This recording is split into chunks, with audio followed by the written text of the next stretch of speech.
বাংলাদেশের ওপেনাররা থাকেন আসা যাওয়ার মিছিলে। সেখানে বিনা উইকেটে ১০০ রান পার করেছে ওপেনিং জুটি, তার দেখা সচরাচর মেলে না।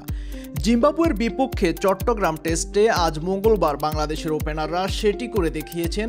প্রথম টেস্টের দ্বিতীয় দিনে ব্যাট করছে স্বাগতিকরা। মধ্যাহ্ন বিরতিতে যাওয়ার আগে প্রথম ইনিংসে